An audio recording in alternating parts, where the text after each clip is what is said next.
I got turned on to listening to jazz music in my 30s, which I was very grateful for. Kind of discovered it late. It's hard for me to think of myself as a jazz musician because of that, maybe. Um, I'm not schooled in it. I don't have I'm not a jazz head per se, but I got turned onto it later, and it was quite remarkable for me because there was this world to kind of explore.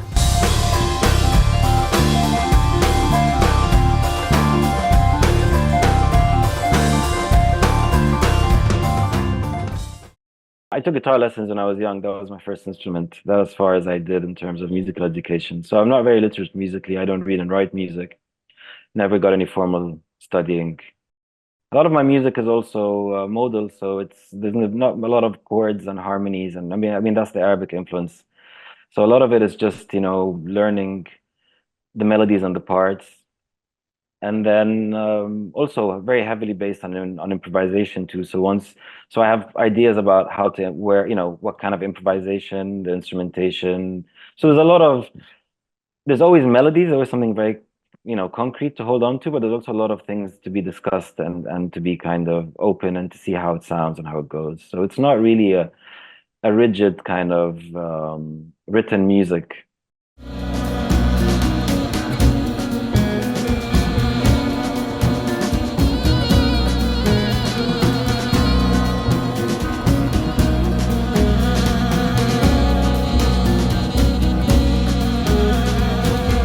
It is microtonal music and is based or influenced by quarter tones that are used more often in Arabic scales, but it's not played in let's say, a very maqamic way. It's not appealing for me that they try to play maqam. It's more interesting to see how they would interpret. Uh, and it's often a third thing that comes out, and that's more interesting for me than to spend time to try to get someone who's not really used to that kind of music to play it in a traditional way. It's more like, okay, here's this melody, here's this weird note, and this is what the melody sounds like. And their interpretation of it is, I think, what's kind of a bit special about this group. And it was actually Sanra that made the bridge me into jazz. And I got into him first, and through him got into jazz, and for mostly listened to a lot of free jazz, and then started going back and listening to more like the 50s, like going back to Miles's catalog and Ornette Coleman, obviously, and Don Cherry. It's not also a coincidence that I got into improv music around the same time I got into jazz, and I think it is part of the tradition, but it's also improvisation is also part of Arabic tradition.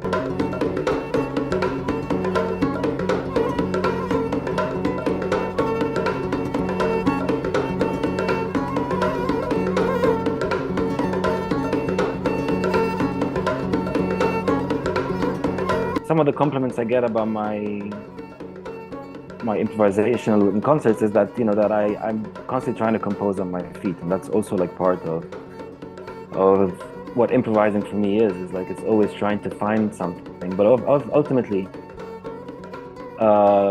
like you said, the feeling, it's there are moments. I play in improv groups now, like the Dwarves of East Aguza and Karkhana